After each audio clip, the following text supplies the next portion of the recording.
Hey. Hey, you. Did you know that it took Walt Disney exactly 30 feet to finish a hot dog, which is why every trash can in Disneyland Park is spaced specifically 30 feet away? Did you know that the skull on the bed in Pirates of the Caribbean is actually a real skull? Did you know that we have a Patreon? Well, check it out. You can find it in the links inside the episode descriptions or at our official website. It's a great way to support the show and even get yourselves shouted out at the end of every month. It really helps us out, and we are eternally grateful to each and every one of you that supports us. But for now, honestly, I really hope you just enjoy this episode.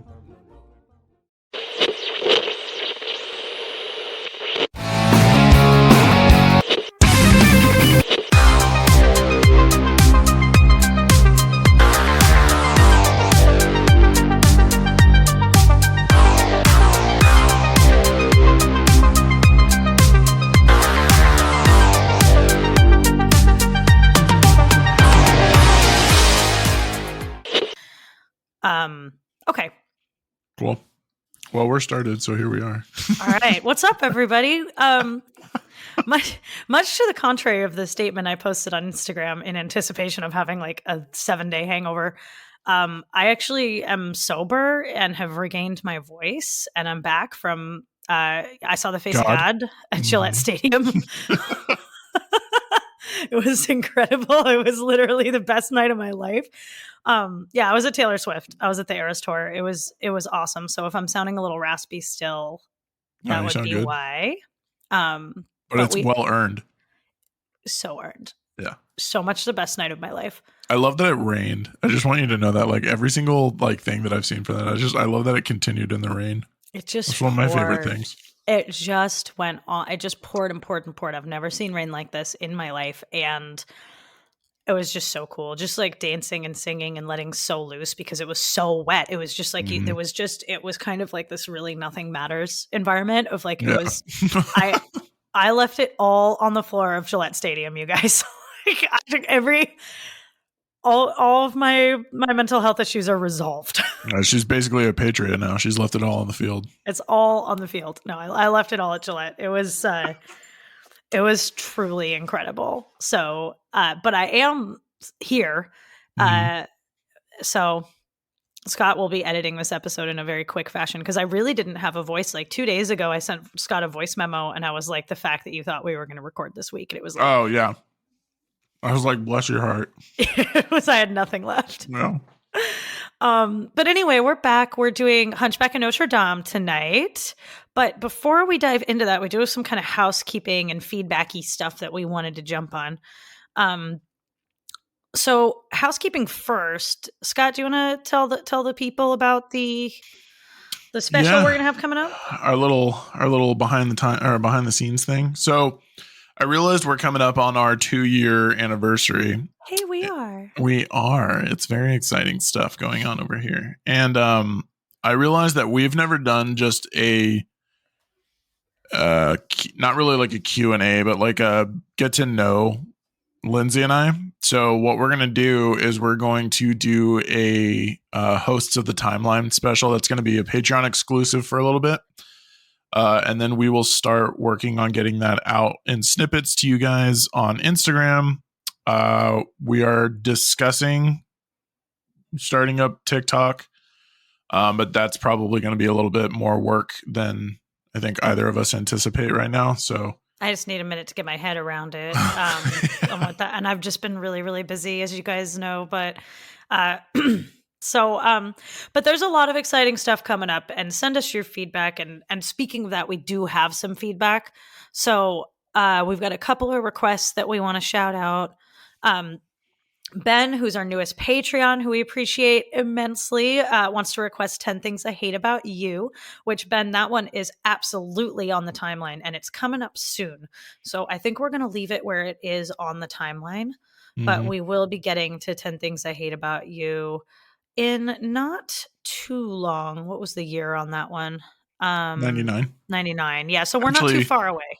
10 Things I Hate About You starts 99. And if you guys thought we were hyped about 95, holy shit. 1999. was the greatest year of Yeah. anyone's life. God damn it. 1999 is the year that a fucking like full on like gospel choir sang "Ba What a Ba" at the MTV Music Awards and changed lives.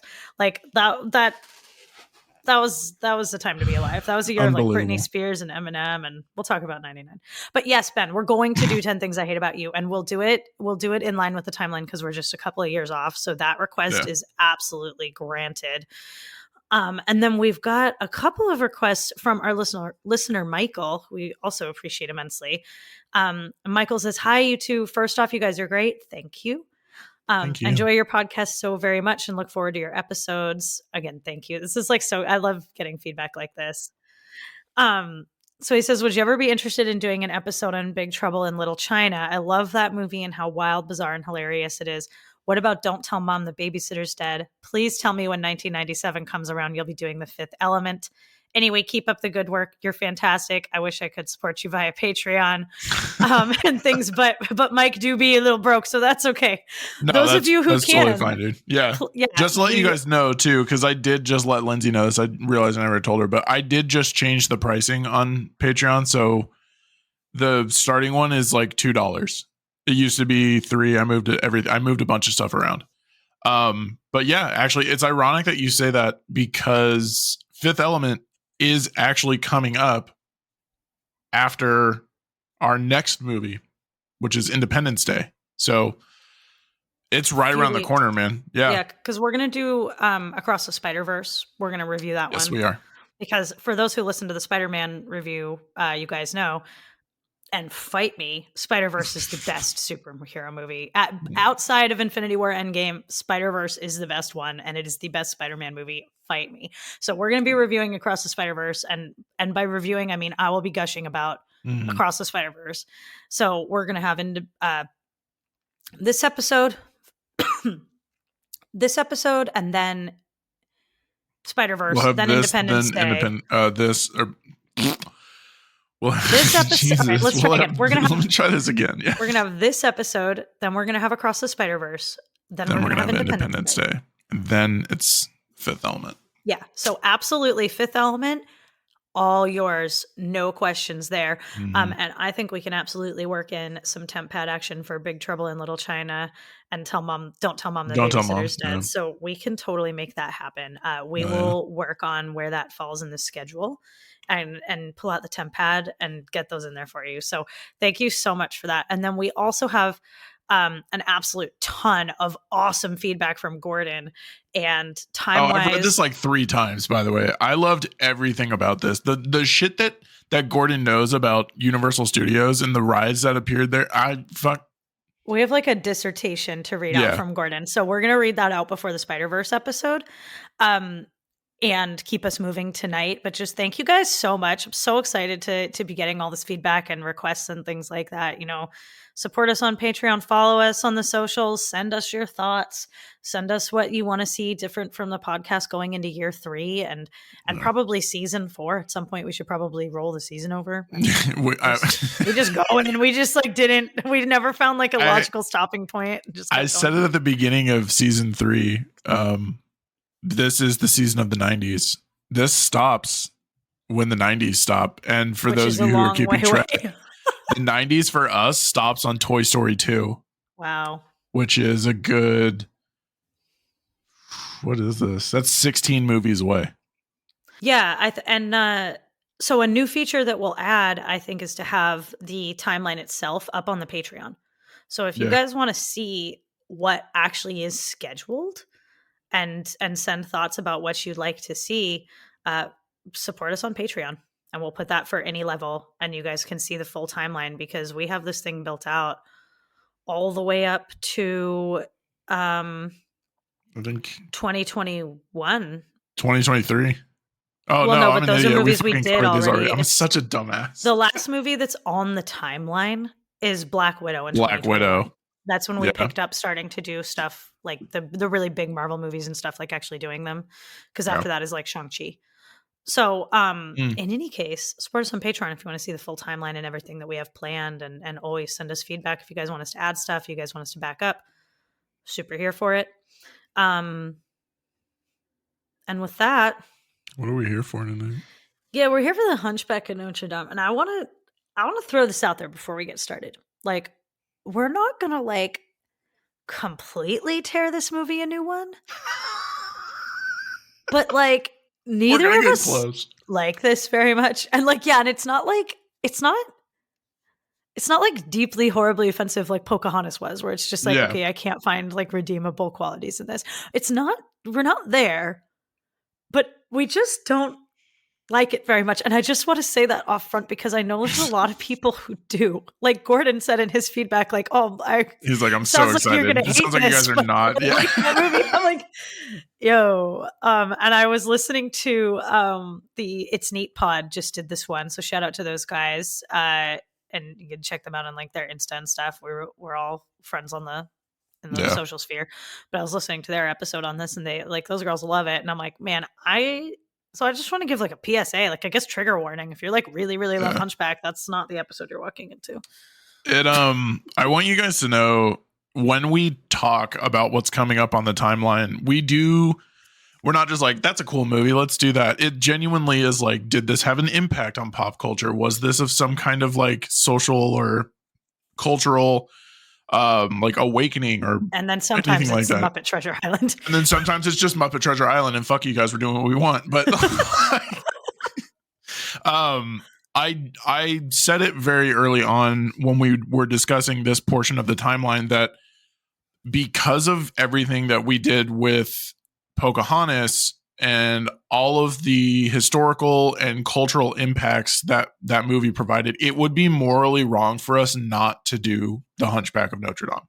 Yeah, this was not one that, despite not liking it, that I ever considered skipping. Whereas, like, I could give a fuck about whether the fact that we skipped like Oliver and Company. I really am like, sorry, not Dumbo, sorry. All that stuff. Dumbo, she could have skipped like, Never Ending Story too, right. But like, well, all right. If I had known you a little better earlier in our relationship, I probably would have told you to fuck off. But I suffered it. You know. Oh, what a time to be alive! We've known each other a little longer, Scott, than when that went on the timeline. No, that's fine. To set a boundary. I'm totally okay with that. Now she's just like, I'm going to be sick that weekend. You call Matt; he'll be in on this. Be like, I'm not available.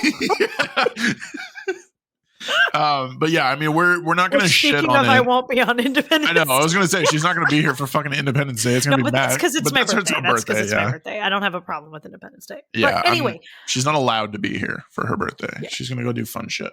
I am. I'm turning.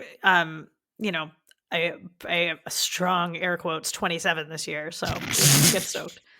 An extreme air quotes of 27 because like I'm just spray painted behind her. I'm cranking the clock back a decade. We got the temp pad. We can do it. Yeah, exactly. I can do whatever I want. I can be 27 if I want to be 27. Fuck it. But yeah, like we're not gonna be shitting on the movie, but I will tell you guys that there are parts of this movie that I struggled with. There are parts of this movie that I do somewhat enjoy, and ironically enough, we haven't talked about this in a while, but my all-time favorite Disney motivational quote is actually from this movie. So I don't think I could quote one line. I didn't like it. What's the quote that you like? Life's not a spectator sport. If watching is all you're gonna do, then you're gonna watch your life go by without you. Oh, that's kind of nice. Yeah, it's what it's what Hugo says to him before he jumps, and he's like, "I'll join everybody." And then, well, okay, all right, let's get into it because here we are. Yeah. So, so goddamn it, Disney, why can't you get it together? Is it time for Hercules? Like, no. Like, is it Bug's Life? No. All right, we'll do Hunchback. We'll do Hunchback, a historical piece, if you will, but not really. It did massively underperform at the box office, but it has quite a cult following since then, as like an underdog Disney movie.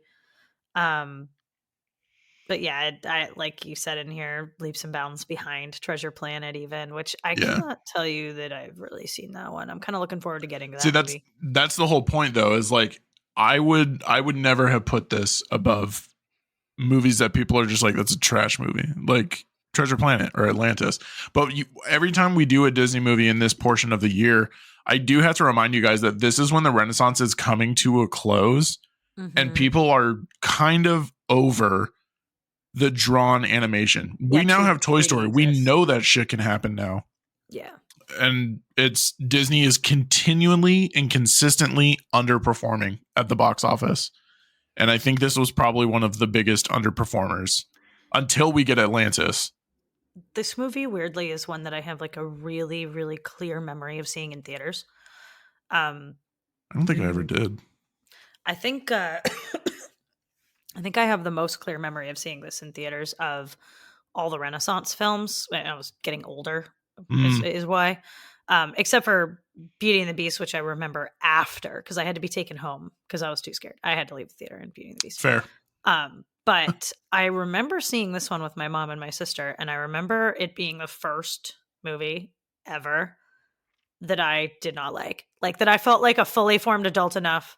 You're like, I hated this. Well, because we got to think at this point in our lives, like, right, I'm already have a crush on Leonardo DiCaprio. Like, I'm an adult now, right? Going into this movie. And this is the first thing I ever remember, like, seeing in theaters and watching and coming out and being like, I did not like it. And my mom didn't like it. I remember that really clearly, that we both came out of this and we're just like, what the fuck, Disney? Yeah. Like, I remember that moment with her of just like, what happened? What's going on? Why can't you get it together? Is it time for Hercules yet? Like, what's going on? I feel like that's, which is ironic because the next Disney movie is actually Mulan. It's not even Hercules. No, I think it's Hercules. No, it's, it is Hercules. Oh, you're right. I'm an idiot. I don't know why, because like Anastasia wasn't a Disney movie yet. Shit together. Hercules is in 97. Mulan's in 98. You're right. Boys. But yeah, I know. I don't even know why I tried. But yeah, let's get barreling forward here. Directed by Gary Truesdale and Kirk Wise, the film was written by Tab Murphy based on the book by Victor Hugo. This is the one name I'm going to tell you guys I don't know how to pronounce this. Starring Tom, it's either Hulse or Hulce. I'm pretty sure that's Hulse. I'm pretty sure it's Hulse. Yeah.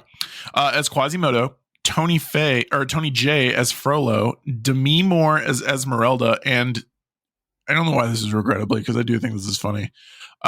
Jason Alexander as Hugo, aka the worst thing in the world according to Lindsay. Regrettably because it exists. Regrettably because it's happening at all, and also because what horrific miscasting and what a weird element of the movie. Just regrettably, just Hugo is all around regrettable in this film. Yeah, I suppose that's fair. And music and score composed by Alan Menken, our main man for Disney. Which, like, oh my god, okay, like we're gonna talk about all of it. So, tell me what this is about. Taken as a baby and locked away atop Notre Dame by the evil zealot Frollo, Quasimodo dreams of letting down his hair and escaping his tower. Frollo claims the society won't accept Quasi because of his looks, and god damn it, he was right. Everybody hates Quasimodo and treats him like shit. Everybody except Esmeralda, who's nice to him but doesn't love him back. He's her ride or die anyway, and with the help of Captain Phoebus, they save the money because, oh yeah, most of the plot is about their persecution, and Quasimodo is just kind of here. Yeah, that was the first fucking thing that I realized like halfway through this movie. I was like, he's not really a part of this. Okay, so you can stream this obviously on Disney Plus. And let's dive into 1996. Let's go to the timeline. Boom. Let us go. So yeah, it's 1996.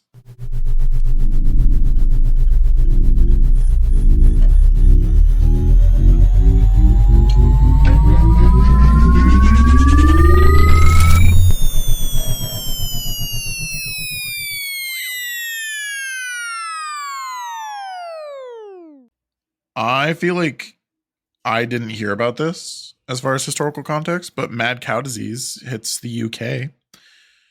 And you don't remember that? I remember people joking about it. I don't remember it being like a big deal. Yeah, it was like a thing. Yeah, that's insane to me. Mad cow and like foot and mouth or whatever the difference is between the two. When I was first in the UK in 2000, so little ways after this, 4 years after this, there was another outbreak of it, and I remember that we couldn't eat like bacon and beef and stuff. We like couldn't eat when we were out there. So mad cow disease. And then also in the UK, staying along those same lines, the Spice Girls are number one with Wannabe. Let's go. And while while the Eras Tour was, of course, unequivocally my best concert, without question, my first concert was the Spice Girls. I think Oh, maybe no my shit. first. That's awesome. It was either Spice Girls or Blink-182, and I think we saw them the same year. But anyway, The Hunchback of Notre Dame came out in this year, and it has a 71% on the tomato meter and a 70% audience score, and I gotta say that's about right. Yeah. The fact that they're pretty even, I think, also says a lot about everybody I know's reaction to the movie. They were like, yeah, this is exactly, it's just one of those movies where everybody agreed. Like, Yeah, the Renaissance is starting to tank super hard after Lion King in 94. By 96, things are looking grim. yeah. Great if you like this movie, which a lot of people will do for reasons. So anyway, for the short episode is a half an hour in and we're just to the Oscars. Yep. Braveheart wins Best Picture in 96. I know. Hunchback was nominated in 97 for Best Music, Original Music, or Comedy Score, but lost to Emma. Okay, you sucked at reading that. No, I'm just confused. No, it won for two. Oh, I it did. was nominated for 2 awards. It was nominated for Best Music and oh no, you're right. God, I can't. This award, it keeps coming up with the Disney movies, and it's hard to read. It is Best Music or Best Music, Original Musical, or Comedy Score. Which, like, I think it's because comedy is thrown in there, and it's like, why the fuck is that part of that? It's like part of the Best Music because there's Best Music, Best Score, Best Music, Best Original Song, Best Music, Original Musical, or Comedy Score. So anyway, that's hard to read. But yeah, it lost to Emma. It did, which is like really weird. But apropos, because that's what Clueless is based on. We did that episode not too long ago. Very, very true. Very, very true. I will say this now before we get into it, but Alan Menken has said that this is his favorite score he's ever done. So it's unsurprising to me that this would have been up for an Academy Award for music. It objectively is very good. Yeah. It has its moments.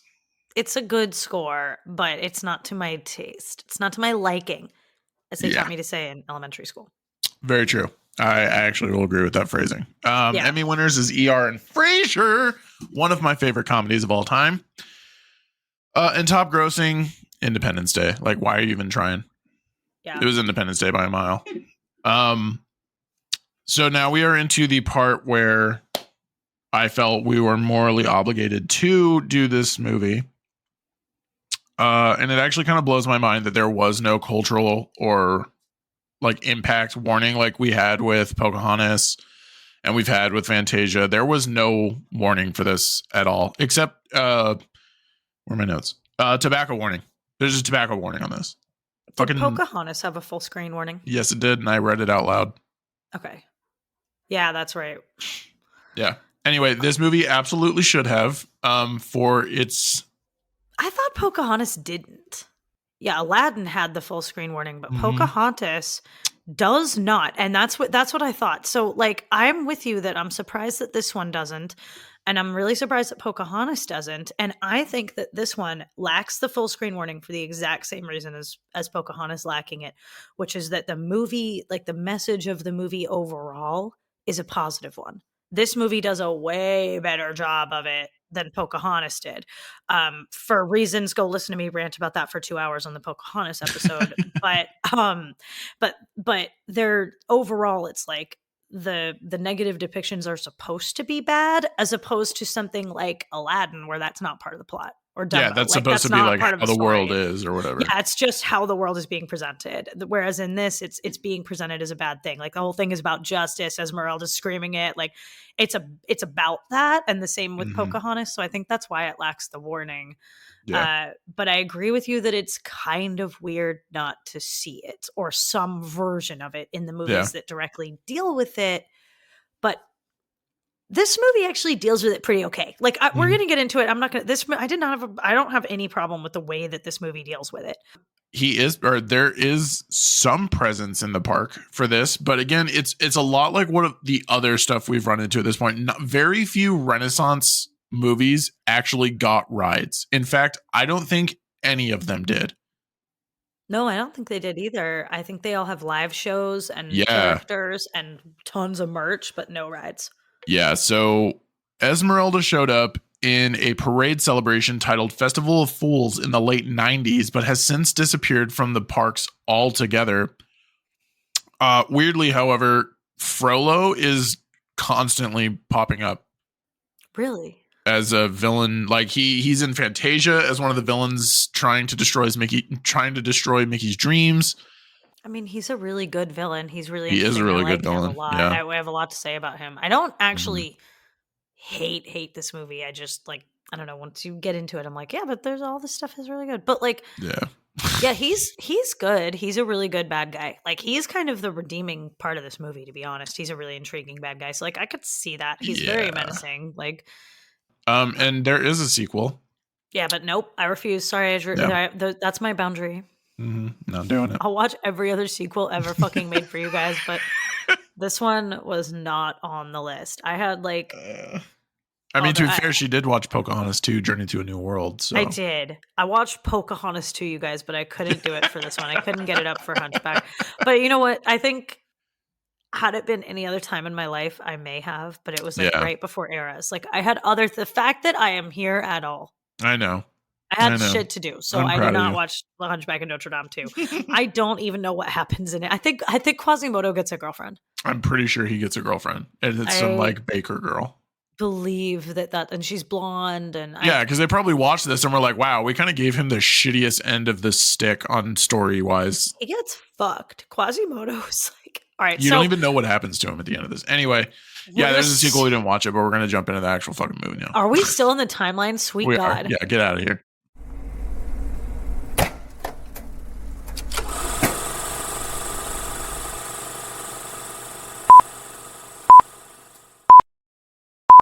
I like to kick us off with a section I'm calling Jeffrey Katzenberg would like an Oscar. Yeah. Absolutely, he would. This is at this point it's just embarrassing. I just think it's embarrassing for him. Like he just keeps putting all of his eggs in the Academy Awards basket.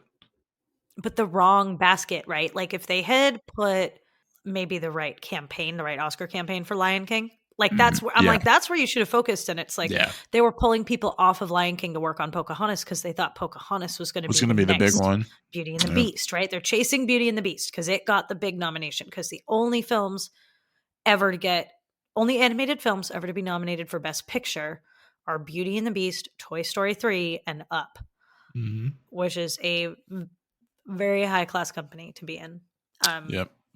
If you're an animated film, but it does speak volumes that they're all Disney too. So yeah, by then Toy Story 3 was produced by. I still I'm like, if they made it in Emeryville, I don't really call it a Disney movie when it comes to that kind of classification because that was made by stoners in Emeryville, not by everybody down.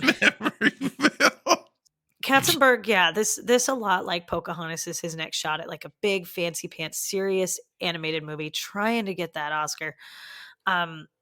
And very similar to Pocahontas. There's a lot of the problems with this movie are really similar to Pocahontas, like the tonal shifts, like the inconsistency of the tone of the movie. Yeah, it's even like you even see it in Esmeralda the first time that you see her. It's like, okay, I get it.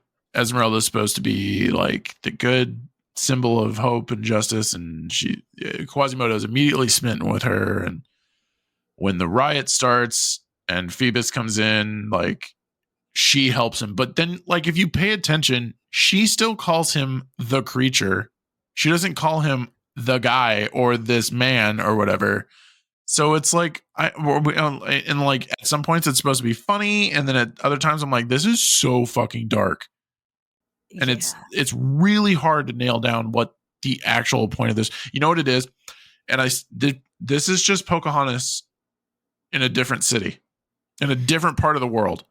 Because I said the same fucking thing about Pocahontas, that they couldn't figure out how funny it was supposed to be. And that's why they had the raccoon sword fighting with the hummingbird and stealing all Miko and Flit stealing all the cherries from Percy while he was bathing. And then we have the same thing with the fucking gargoyles, who I'll get into it later. But The gargoyles are the tonal problem in this, though. Yeah. They are the Miko and Flit of the movie, but here's the crucial difference. If I had to rewatch one of those two movies, you can bet your ass it would be problematic as fuck Pocahontas.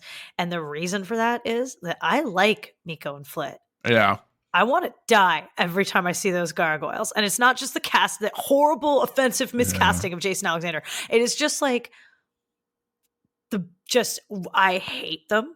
They clash with the movie as badly as Miko and Flit do with Pocahontas, but it's like, at least Miko and Flit are like out in the world. Like, these guys are just in the tower. Like, Quasimodo's clearly insane. No one else is, like, they don't have any. I just hate them so much. So this had a lot of tonal inconsistencies. It was trying to be all big and serious, but then also Jason Alexander is a gargoyle. But the story is based on Notre Dame de Paris by Victor Hugo, which is a big serious novel about how awful people are to each other, and like basically everyone in it dies, right? And so Disney makes it into this way more hopeful story, which is part of the bad reviews. Like, the reviews for this movie, like a lot of the stuff that people didn't like was like how much it was changed from the original Notre Dame source. de Paris. Yeah. Victor Hugo, if that name is familiar, also wrote Les Mis. So he does the whole big, dark, scary French thing very well. It was written in 1831. And at the time, Notre Dame was already over 500 years old, but it was falling apart because it just wasn't being taken care of. Like architectural preservation wasn't really a thing at that point. It's just a big old building. And Victor Hugo's whole thing, and I just think this is like interesting history on this. Like, his whole reason for writing Notre Dame de Paris is to bring attention back to the building. Like, the book is like about the architecture to a big extent. Like, it's really trying to like make it so that people would take care of the building. That's like his goal. So it like is very about that. And it worked. In 1845, they renovated the cathedral. Which is most cool. Like, he actually did contribute to like make it a thing in the cultural zeitgeist through your story, and then convince the French government to like deal with it. Oh yeah, to start like actually putting some money into it. Yeah. Yeah. Which is very cool. And there's a lot of adaptations of this story. And the original story is not so much focused on this like uplifting of marginalized groups thing that the adaptations are. Like, the Disney movie, if anything, is more based on like the play of this that actually I think Victor Hugo wrote the play as well. Probably. But it's more based on the adaptations. Like, it was definitely there, and it seems too whimsical to be something that Victor Hugo would have written. Like, it's too happy. Well, right. But like the racism piece, like, I don't know. It's like the original like wasn't that much about, and by the way, full disclosure, I have not read this. I researched it, but I have not actually read Notre Dame de Paris. Nor have I.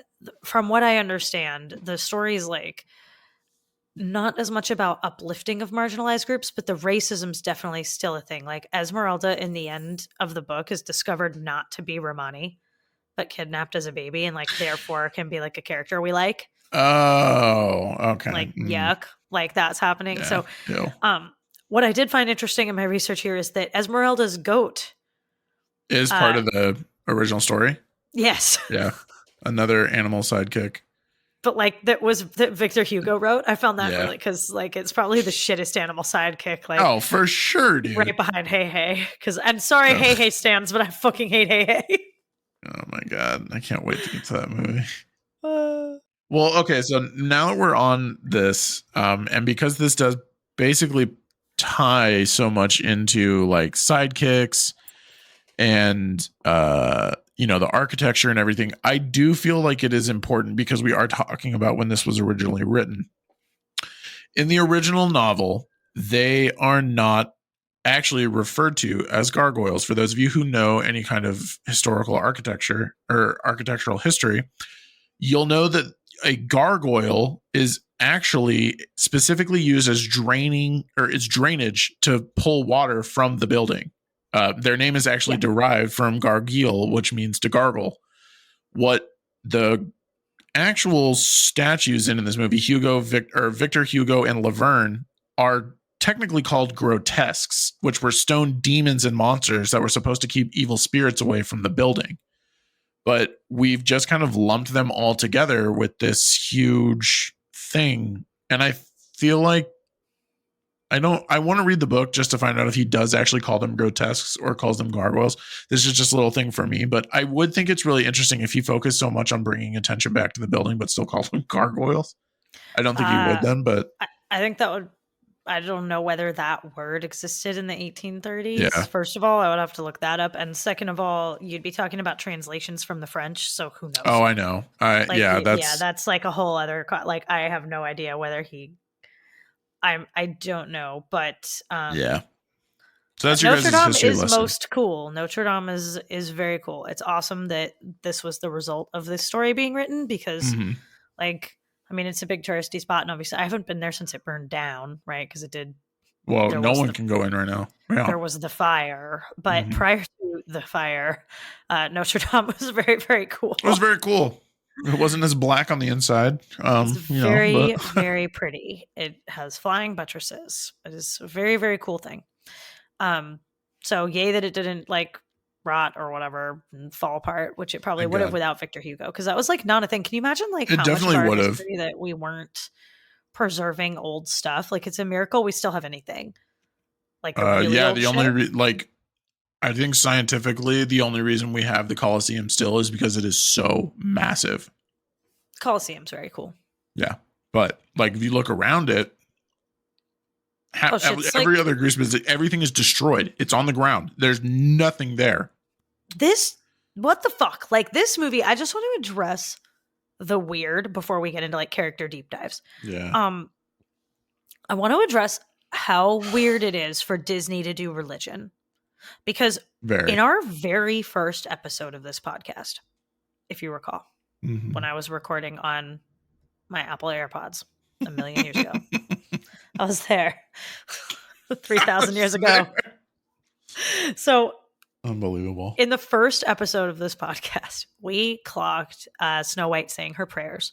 And we said, I wonder how often this happens in Disney. We'll have to keep track. We'll have to look out. We'll have to do a prayer count. And I got to say, guys, it has been like 2 years and like a billion episodes. And the prayer count is 1. Yeah. Unless you count Geppetto, which I don't. No, because he's wishing to a star. He's not. Yeah. And then the star turns out to be an actual like mythical fairy creature. So I don't consider that to be praying to God. That became its own fantasy genre really fast. But in this one, obviously, this movie is very overtly religious, and the story is religious, and the original is religious, and that's the point, and that's and there's nothing obviously wrong with that. I just think it just is like, whoa, like thinking about that, like Disney doesn't really touch this. Yeah, it's also very much right in your face. They're not subtle about it in any way. I mean, he lives in the cathedral, so it's kind of like there's only so much you can like not make it about that. Yeah. I just think it's interesting that it's all this time in Disney. You know, this is like a really long time. Like it's been like 40 years of Disney at this point when this comes out. And in 40 years, they haven't done anything. And it doesn't necessarily mean anything, or it doesn't carry or lack value. I just think it's interesting that it's not something that Disney touches, even like they won't again. Ever after this. Yeah. I don't think so. And it's just something that you don't really associate with Disney of like it's so family and wholesome. And I would have, before doing this podcast, never been like, oh yeah, Disney doesn't do religion. Yeah. But they really don't. So I just thought that was kind of interesting that this movie's like doing themes that don't really exist outside in an overt way outside of this movie within Disney. But it's also just like, it's just so jarring, and it's just like there's so much racism and like ableism, and it's just like, and sex. Oh my God, yeah. And I get that we're like that the point of the movie is to say that those things are bad, which is great. But I don't know. It's just like some really deep shit in a movie that has like gargoyles and all of this running around. Like it's just like, I get why people do like it. I guess like when I hear people say that they do like it, it's like, I like the darker tone. Right. And Go watch Black Cauldron then. wasn't that weird? That was crazy. But like, I get it. Like, and we've been saying this the whole fucking time we've been recording, but like, this isn't going to be fun. But there are parts of this movie that I do enjoy.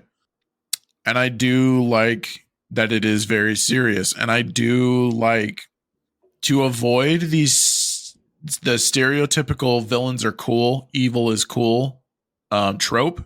Frollo from the jump is designed to be hated, which awesome. I think it's important that we talk about this briefly for a moment, because we just had this discussion on Guardians of the Galaxy 3.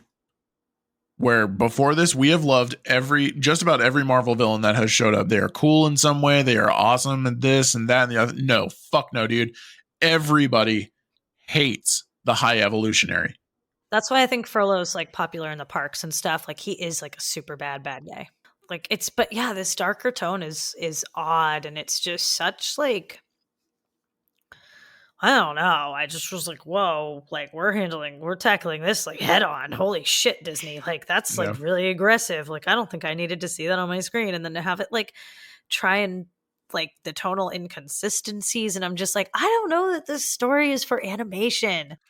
I don't know why this was the story that was chosen. Like of all the fairy tales still out there, like why? It's not a fairy tale. It's because they wanted to do because Jeffrey Katzenberg would like an Oscar. He wants an Oscar, man. Yeah, they were like, "What can we do within our medium that can be like serious enough to be Best Picture?" And I'm like, "Dude, then choose Beowulf. Choose Midnight in the Summer, but make it go all the way." You know what I mean? Or not this. I don't know, man. I don't know. Let's talk about Esmeralda. No.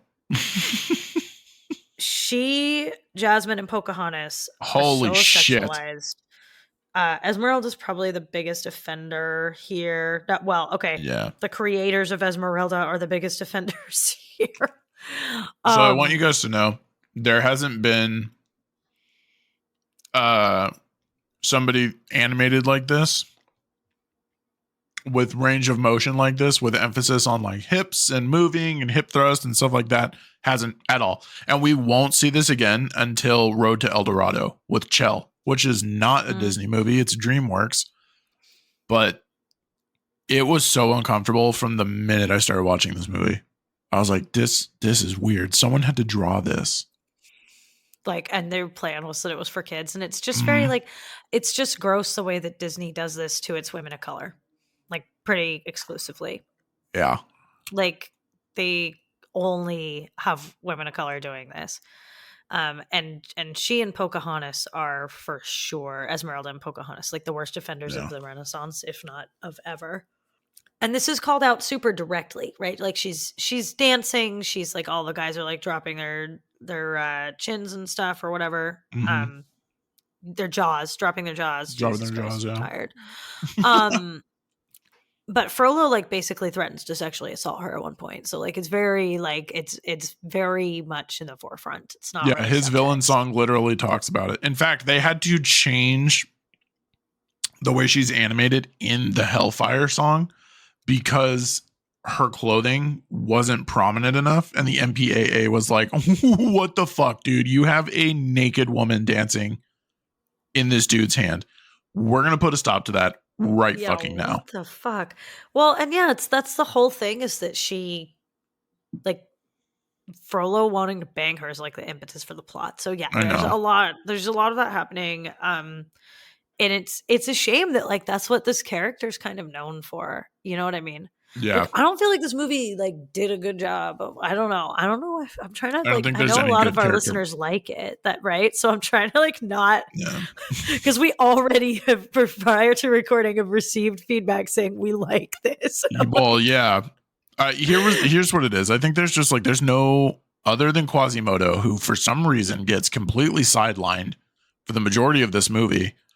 No one really has any character development. And this does keep with the Disney trope that I don't think they're aware of, but they do it every time, that the woman is right the whole time. Esmeralda learns Yeah, I nothing. don't think She they is know right that they've from been the doing beginning. that. Yeah, I she's ready to go. She's on the right side of everything here.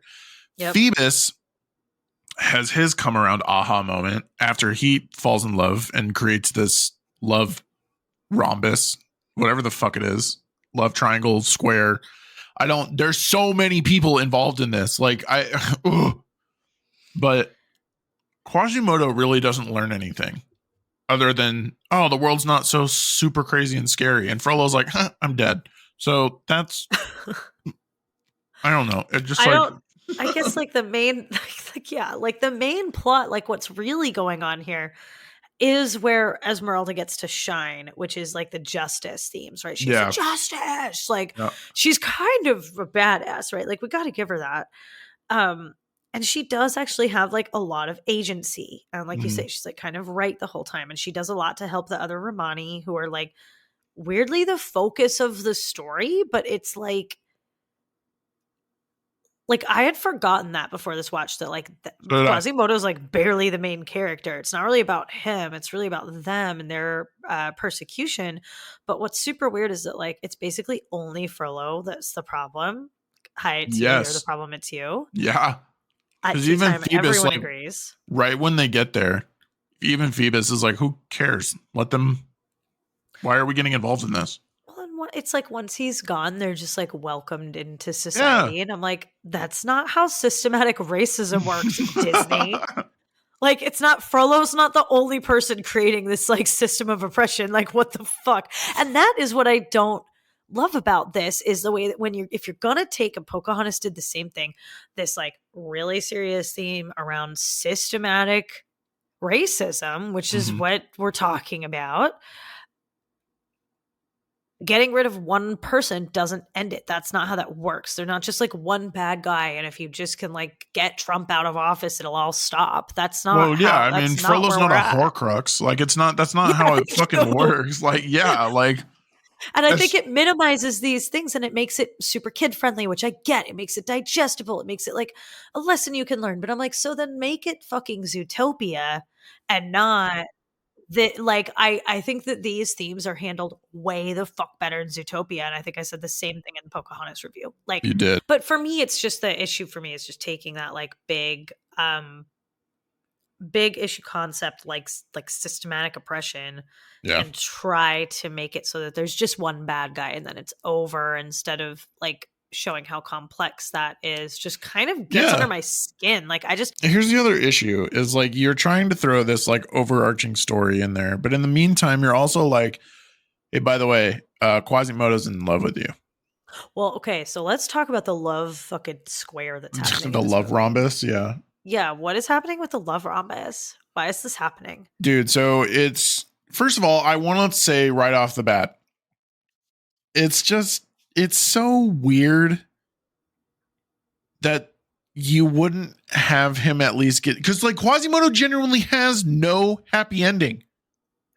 He, along with the rest of the that. I'm like, hold your applause on that conversation. We're gonna be getting there. But like the love triangle is weird. Phoebus and Esmeralda, I totally get, because right from the jump when we meet Phoebus, he's not a dick. He's not an asshole. He's not persecuting these people because of the way they are, where they're from, or whatever. Yeah, I like their love story. And I'm like, what are you doing in this other movie? Like, why? Like, what does Quasimodo have to do with any of this? Which, again, I will save my thoughts. Like, we're going to talk about why Quasimodo's in this movie, because it really should be about these guys, right? Like, this is the Renaissance movie that wasn't. Is like this would have been cool, like save my people, and there could have been a more complicated story around the politics that would have been more satisfying to me. And like, so we'll talk about Quasimodo's like lack of agency in the plot, but with the love square, it's like he's Flynn Rider before Flynn Rider. Phoebus is Flynn Rider before Flynn Rider. He's funny, 100%. He's charismatic, he is supposed to be there. I get it.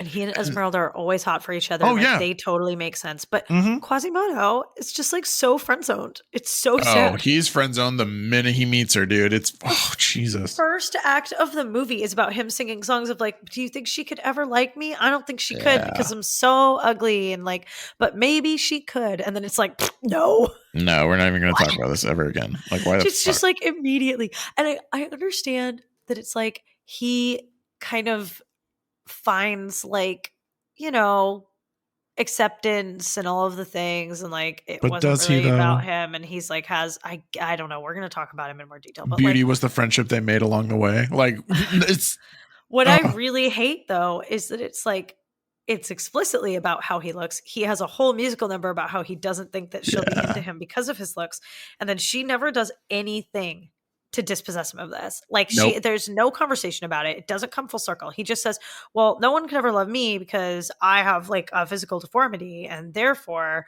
no one will ever love me." And his friends, the imaginary gargoyles, are like, "Totally, everything will be fine. See what happens. All the things. Sing the song." And then Esmeralda's like, "Honey, no."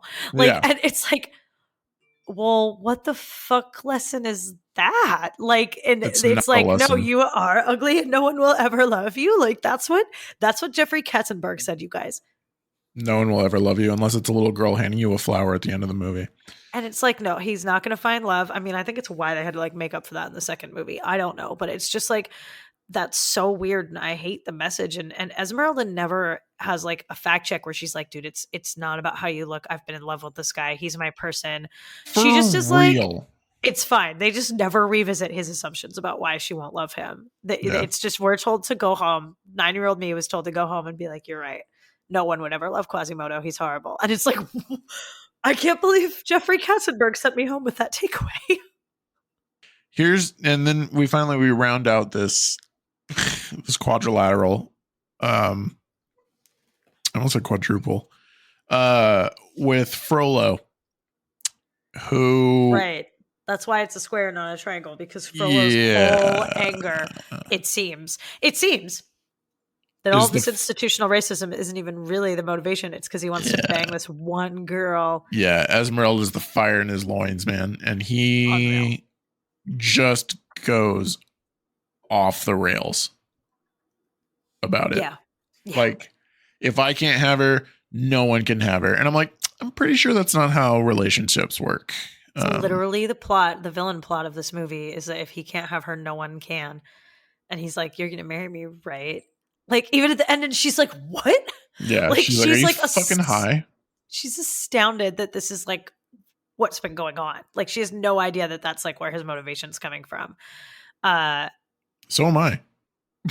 But what it does, which is a good segue for us, is set up the sort of foily relationship between Quasimodo and Frollo. Yeah. Like those two, like that's kind of the. And again, I think the movie's trying to do something that it fails to do. It's like almost there, but it's trying so hard, but it doesn't get it, that it's like embarrassing. And it's like, it wants to get to a place where it's really doing like a juxtaposition of how Quasimodo and Frollo handle their love of Esmeralda when she doesn't love either of them. It's so tough. It's so tough. I'm trying to be so nice right now. I just don't get it, dude. I don't. If there was ever a poster movie for Stockholm Syndrome, it's this movie. It is absolutely not Beauty and the Beast. Yeah, dude. It is this. Master. Like, oh no. Yeah, like he even makes Quasimodo acknowledge in front of him that the world will never accept him. He's hideous. He's only safe here within inside the walls. And it's like, once upon a time, there was a girl trapped in a tower like this. And then Disney was like, what if we gave her magic hair? And it's the same fucking thing, except she's not schizophrenic and talks to fucking stone. No, she has like a really 10 out of 10 sidekick and like some great musical Pascal. numbers. Can't wait to do that movie. I know that one's like really high on your list. I love that movie. It's not quite father son. Like I would never peg this as like father son. It's more like creepy uncle. Your parents died in a car accident kind of thing. Yeah, totally. It's very Lemony Snicket, isn't it? Very. Okay, that's a really good comparison. Yeah. Yeah, I got you on the Lemony Snicket reference. Mm-hmm. Yeah, it's weird. And it's super gross. And it's also like, why is Quasimodo like going along with any of this? He's an adult. Like it's like stated that he's in his 20s. And it's like, what's Frollo gonna do to you? Like, I get that Quasimodo's scared of him. I get that he's been like, abused by him his whole life. Like, I understand that he has Stockholm syndrome, but it's like, what's he gonna do that he hasn't already done to you to ruin your life? Like, but then it's like he chains him up later, so it's like, oh, I guess this. But it's just like, why does Frollo care what Quasimodo does? If they don't have, like, nobody knows that they have a relationship. Frollo like keeps Quasimodo in the tower and nobody knows about him, right? Except for the priests, like the guys who are running the Yeah, they know he's cathedral. there. Well, right, because he does all the stuff for them, right? He has like a whole. That's why litany he's of so chores and strong. stuff. By the way, the movie never directly explains it, but he's so strong because he's the one that's pulling the chains for the bells.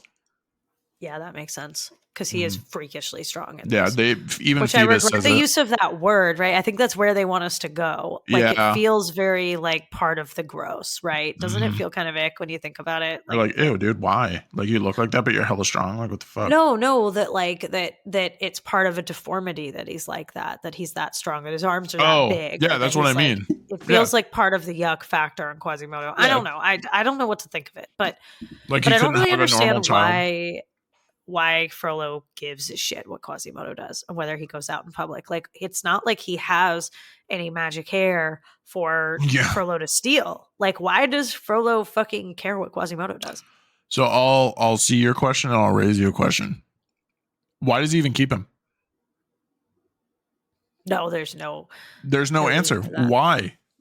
He even tells the peasant woman that gives him, because he's about to kill him. By the way, guys, this movie almost starts with infant death, like infant murder. And then he's like, no, I can't do that. For some reason, I'm going to keep him in the tower and things and treat him like shit. Like, it's just like, it's such a weird, as far as relationships go in this movie, it's the only one that feels like it could be based on a real thing that happens out in the world. Quasimodo is kept ignorant of the way that the world works. All he knows is what Frollo tells him, which is why he's like afraid to be seen. But like, dude, that's all he's known. Eventually, like, we're human beings by nature are social creatures. That's why I genuinely think he has schizophrenia. I know, right? Like, yeah, that tracks. There's there's nothing else magical in the world. It's just dude, like, that's what I'm saying. Also the gargoyles are real. By like, the way, what? Like, I can let Pocahontas get away with Miko being able to sword fight with Flit because it's hilarious, but he's still a raccoon and it's still a hummingbird. They're animals. Yeah. Esmeralda has like the goat she talks to. Like, if he had like, I don't know, a gathering of rats or something, it probably would have been really depressing. Like, whatever lives, really would have been. He would have had like pigeons. And there would have been like, wouldn't he have? Oh, but it would have been a great reason to give one of them the name Rizzo. That would have been so funny. It would have been pigeons. It would have been pigeons that live up in the cathedral. Anyway, back to Quasimodo. Yeah, my dude's like a super soldier, and I just the scene that we kick off with him down in the square when he like first goes out for the day, and he's like, I'm gonna do it, I'm gonna leave and see the world, and it's very like Jasmine goes to the market kind of thing, right? But it's during the Festival of Fools, and it just feels genuinely irresponsible on the part of Disney. Like, how are we? It was just so harrowing. Like, just everyone's like, when they find out that his face is in a mask, which I'm like, Esmeralda tries to take it off. Quasimodo's not that like, it's not that serious. Like, it's not fucking Red Skull in there. Like, it's just such a bad message, dude. Like, and it's so in your face, and it's for kids, and it's a cartoon, and I think that's weird. It's like, I think that's part of what I don't like about this. If you're gonna have these kind of themes, it needs to be A, Zootopia, or B, not for kids and not with enough context. And it's just like, what's going on? Like, not in your face the way it is. Yeah. Make it so it's a subtle theme that goes a little bit over their heads, or like everybody add more context. It's still, this is not like for kids, but it's marketed for kids, and that's obnoxious to me. Make a movie that's like a little bit more adult, and if that's what you want, Katzenberg, like, you could do that. They just couldn't. I don't know, man. I just thought it was like when they find out that it's not a mask, and they're screaming and they're throwing rotten vegetables at him, and like, it's like genuinely harrowing. It's creepy. It's as off-putting as later on in the movie when he's chained up and like struggling to like break free. Like it's so weird that this is the message they're trying to send is like, oh yeah, regular people wouldn't accept him. If you and your kids were walking down the street and you saw something like that and you thought it was a mask and you tried to take it off, no, you're gonna freak out too. Yeah, this is totally a thing. And Yeah. it's just but I get that they're showing it as a bad thing and that people do turn Yeah. around in the end. But I just think if Yeah, you're but it takes the going to whole tackle movie. it. Yeah, but if I think that's okay. If that's the point of the movie, I think that's okay. But I think if you're going to tackle this and make it this overt, then you better find a better context for it than and Frollo's dead and everyone loves the Romani. I Like know, that's yeah. not what would it like that's a little bit much for me. Or now everyone's fine with Quasimodo and it's like you weren't and it had nothing to do with Frollo. And it was crazy that Frollo was like The catalyst for all this, the Horcrux of the whole city. Yeah. like, well, no, like the way that he says, like, hey, if you go out in the world, people are going to treat you like shit. It's going to be really bad. And the fact that that's not gaslighting, like that's not manipulation to keep him the way that in Rapunzel. Oh no, that it's 100% true. Yeah. Yeah, like I think Rapunzel's a great comparison here because in that one they tell her if you go out there it's going to be a nightmare and she finds out that she's been abused and gaslit forever. Quasimodo gets there and finds out that that's completely correct and that honestly for everything the movie's showing us Frollo's doing him a favor for the most part. and Yeah, his narrative of this is totally true that he's like saved Quasimodo and I'm just like man like that sucks. Like I would have thought we would like not do that. Like it was very strange and very adult. And I get that people like that darker tone, but it's like I had a really hard time with mixing that with like the gargoyles and with the kind of the fact that it's a kid's movie. Like I'm like, this is so I don't know. Well, and it's weird to have the villain right from the jump, like to be right off the bat. Yeah, it was very strange. And in other contexts, I would say it's like brave, interesting storytelling. Mm-hmm. Right. But in this is just the wrong story context, to tell. I don't like it. Yeah. And even Esmeralda, like you called this out earlier, calls him a creature when she's rescuing him from the crowd. Like even the character who's supposed to be nice is like still calls him a monster, even though she's nice to him. And it's like, but then it doesn't come up again later. Like when she does actually have conversations with him, which again is a very awesome time for them to absolutely in no way, shape or form have her address that he's clearly into her. And she's not in any way, but it's, and I keep going back to this, but the only thing he learns is to stand up for himself. But even then, Frollo was still right. Frollo was still like, dude, the people are not going to accept you. They're going to be terrified of you.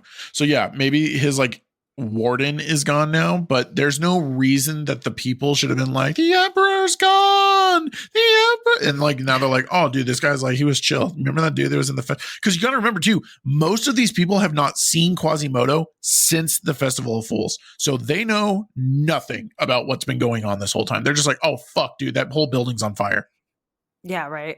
Well, and honestly, like nothing's been happening except for like the usual persecution of the Romani. Yeah. And like all Quasimodo does in that is like help get Esmeralda to safety and then out of he just like helps people come in and out of the cathedral. And he's just in Notre Dame being like, yeah, I totally have all the rules of Notre Dame down. Like if you guys need safe haven, like you can come to Notre Dame and me and my, you can watch me be schizophrenic with the gargoyles and I'll help you out. Like, that's like his function in the movie. It's kind of all he does until I guess in the end he does help what's his name? Phoebus. He does help, I guess. Well, Phoebus gets fucked up, man. He's like hella injured. Yeah, he helps save his life and gives him safe haven. And then but when they go to warn Esmeralda and them or they go to rescue them after? Oh, he tries to leave to warn him. And that's when Frollo finds out. He goes and warns her and comes back and Frollo's like, where the fuck have you been? They follow the map. Yeah. Right. And that leads them into the final conflict. Yeah. So he's like part of the end fight and he's like Esmeralda's ride or die and he helps everybody out a lot. But like the main story really isn't about him. And it is odd. The real thing that he does, kind of like I said earlier, is the theme that they actually do a good job of, because the Rolo stuff is good, of this like internal versus external monsterism. Yeah. Of like what makes you a monster. Yeah. Right. And so it's like Quasimodo. Outwardly. This is the problem with the movie. The movie tells us that Quasimodo is a monster outwardly, which I'm like, that's not the story of acceptance we want. Right. But it tells us that. And then it tells us, but he's a good guy. So that doesn't matter. And he's really a good one. And then it's like, but Frollo's like, looks good, I guess, but is a monster on the inside. And the way that the two of them handle their pursuit of Esmeralda. And so in that way, I actually like how they subvert like him getting the girl. I like that they use those two characters as foils for each other and to show like how evil what Frollo's doing is, because he's like, and we'll talk about him in a minute more, but he's like so fraught with these like impure thoughts of wanting Esmeralda, and he's so fraught over it, and he's so upset, and but then he's like, if I can't have her, no one can, and I'll burn this whole fucking place to the ground. And Quasimodo's like, oh, if I can't have her, that's a hard bummer, but I'm still gonna help them out. Oh, that's rough. And it's anyway. He's like, oh, sucks to suck, but also, and what I don't like about it is the uncorrected message that the reason she's not into him is his looks. Yeah, because it never gets addressed again. We don't know why. She's just like, Phoebus is on a horse and he's got armor. And oh my God, yeah.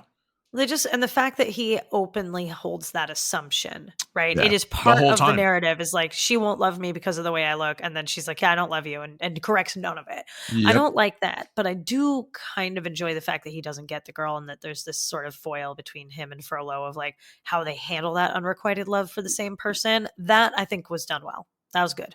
Yeah, I think you kind of have to have that happening. Otherwise, it doesn't really make sense. Because like the whole thing is like you have these interests in Esmeralda from two sides. Because obviously, like if you're watching this, you're like, dude, she's going to end up in the soldier, because the soldier is the good looking prince, charming character.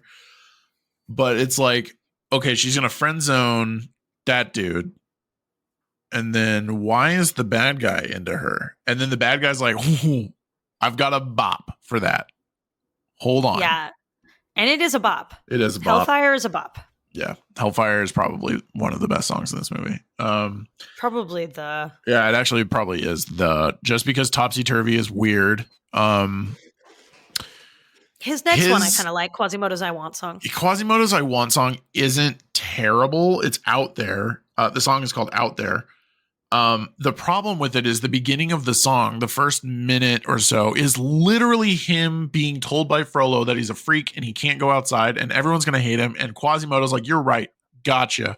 And then he goes up outside and he's like, I don't care about that. I want to go outside. Sama, sama, sama, sama, sama. Sama, sama, sama. Sounds like Spanish sma. But like... He has that's kind of insane. Oh my God. Oh my God. Oh my God. We just want you back. I'm gonna have to watch that again. Oh my God. But like it perfectly sets up like Frollo's, oh dude, he's just a man. And like she is like, and he even says it too in the song. He's like, it's a sin to lust after her. Yeah, that's the whole song. It's like he's afraid he's going to go to hell because of how hot he is for Esmeralda, and he's like, better marry her because I'm having impure thoughts, right? Like, and he's so fraught with the fact that he's having these thoughts, and then he like lashes out because he doesn't know how to like deal with it inwardly because he's like super toxically masculine. No idea where to go with it. It's weird that you can find more realism in Frollo and Frollo's story throughout this whole movie than you can in everything that Quasimodo goes through.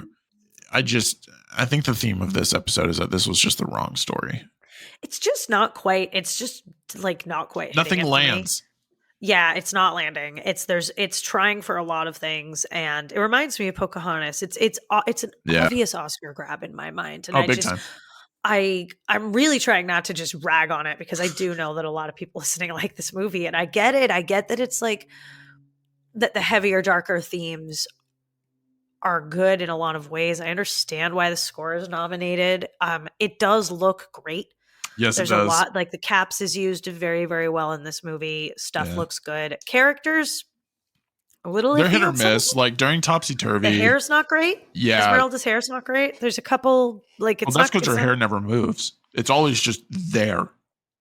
But she looks, which they can do better. Like Ariel's hair looks better than this. Like there's, I don't know. There's just certain, but the way that like when Quasimodo like swings over the square, over Notre Dame. Like that's cool. Like the way Surfing he on traverses the viaduct space and all that stuff. Yeah.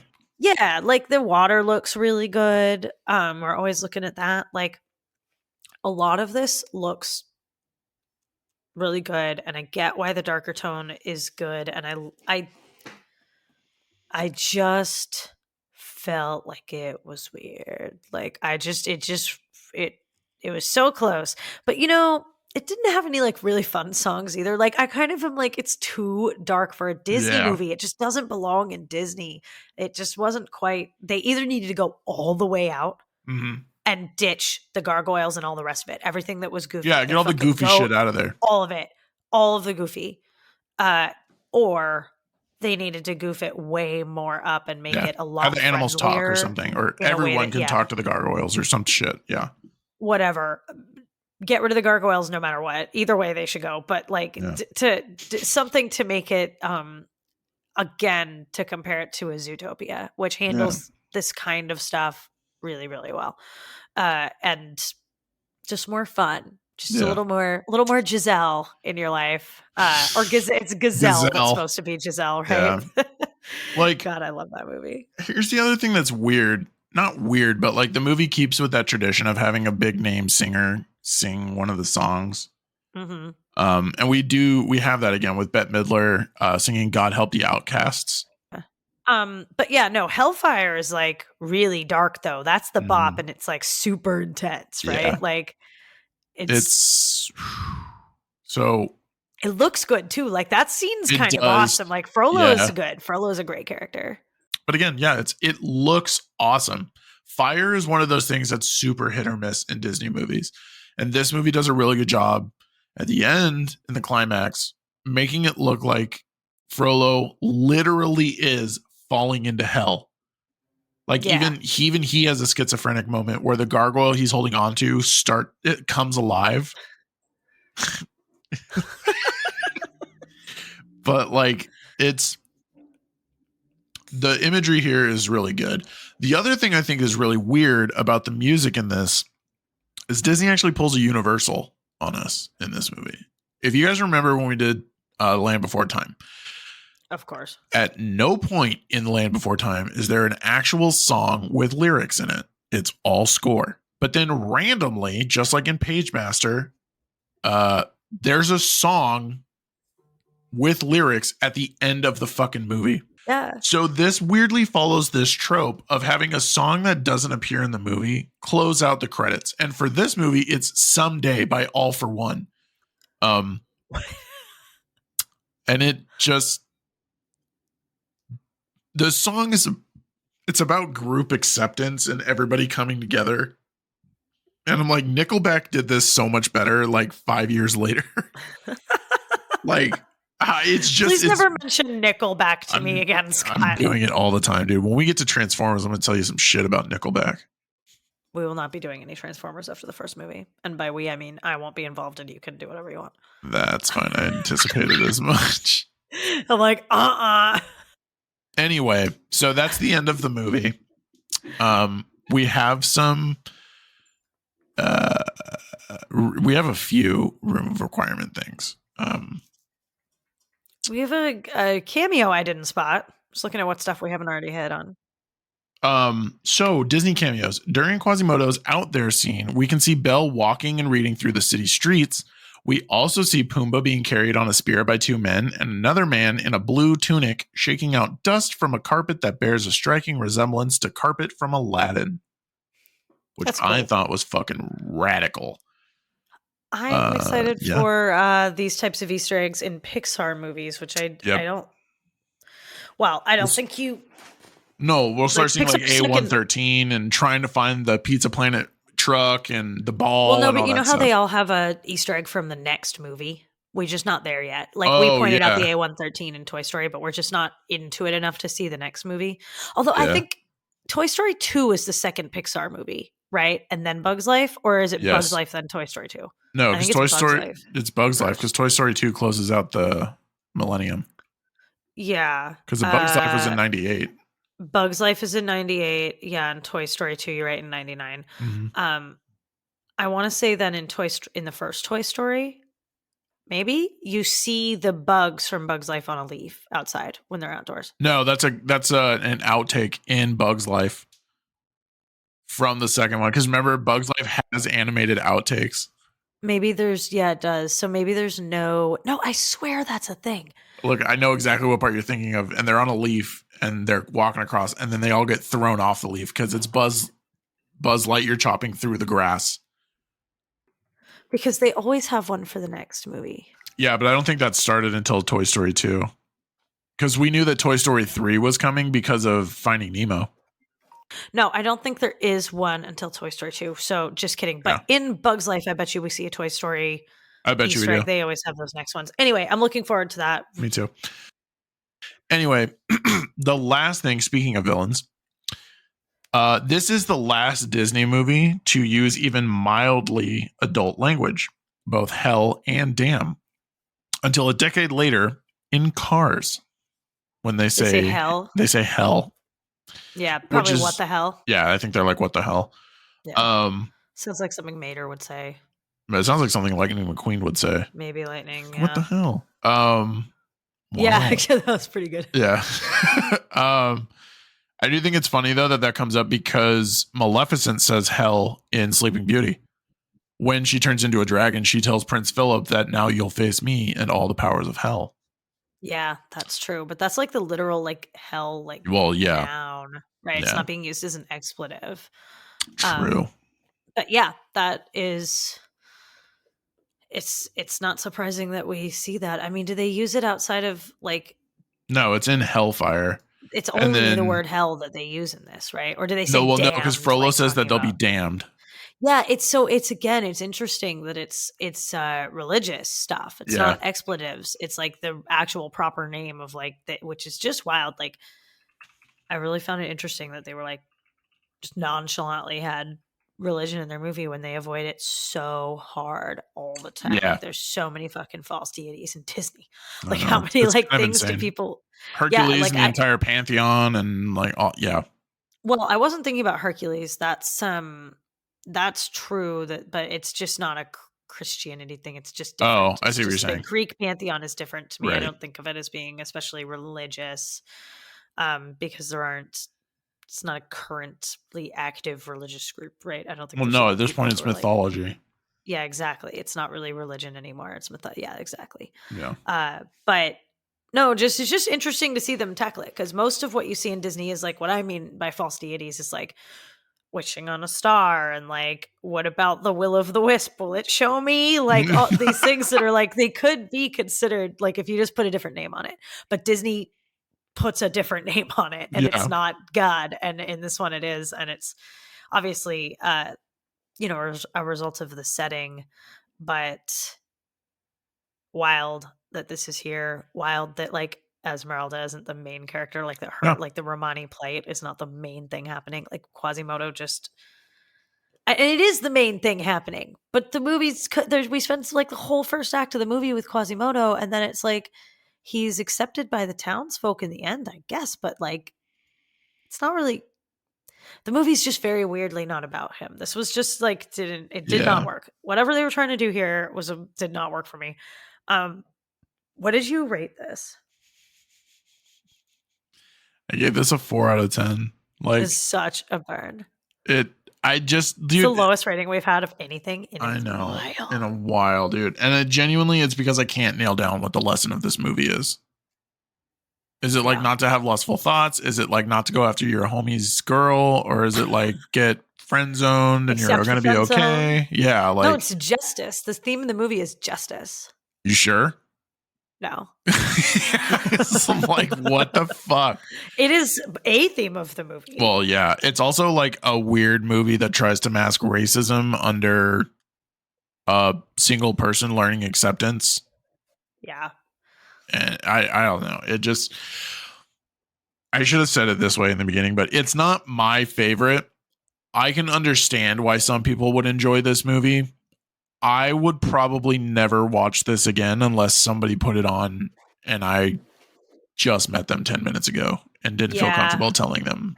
I would don't have to want be to watch this. really, really, really trying to impress somebody to watch this one again. I mean, you guys Yeah. remember when I watched like 14 Tinkerbell movies and I wouldn't watch the Holy sequel for shit, this? dude. Yeah. I agree. I guess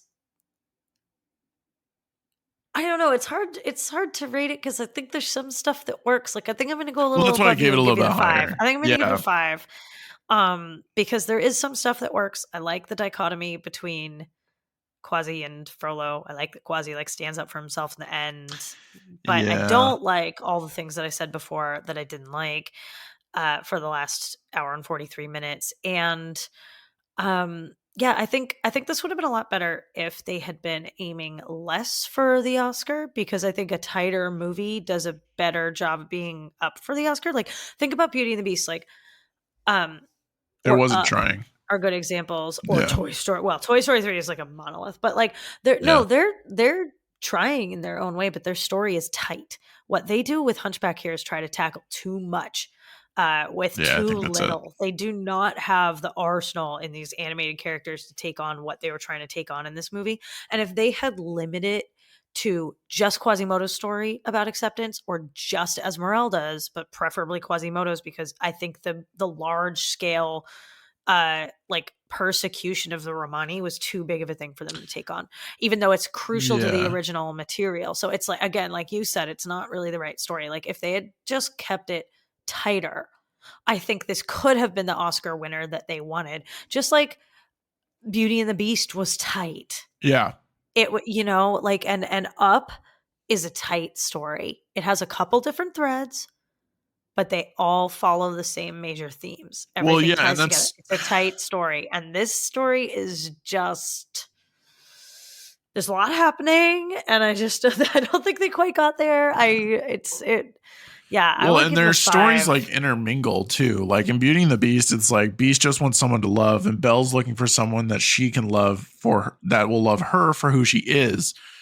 And those two come together really nicely. This is like Quasimodo wants just to meet people. Esmeralda wants freedom for her people. Phoebus just wants Esmeralda. And it's like Phoebus is a good guy. Phoebus is like Phoebus is a good guy. He's like, Yeah. for the good of France. For the good of France Yeah. is what Phoebus wants. So But he that's like okay. He honestly probably my favorite in the movie. Like he was great. Oh, he Phoebus was. 10 Yeah, out I of loved 10. him too. If I could rate like underwhelming love interest who's not the protagonist of the story, We'll never see again. Phoebus gets a 10 out of 10. Yeah, that's great job. Speaking of out of 10s, when it comes to villains, weirdly,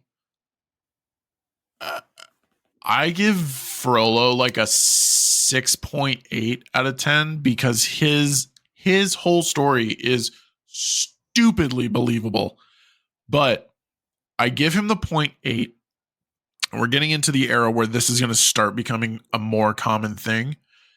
Of all of the Disney villains that we've had so far, and we will have in the future, his has to be one of the top 5 most gruesome deaths in Disney history. This is the kind of thing that you wanted when you started your like villain death count in the Yep. beginning. Yeah, you wanted Yeah. this. You're happy. Frollo dies in Hellfire. Dude, it's like really it's brutal. not even that. If you think about this, like he's just falling down on burning stuff. But he's falling down on stone and it's right up there with the Evil Queen.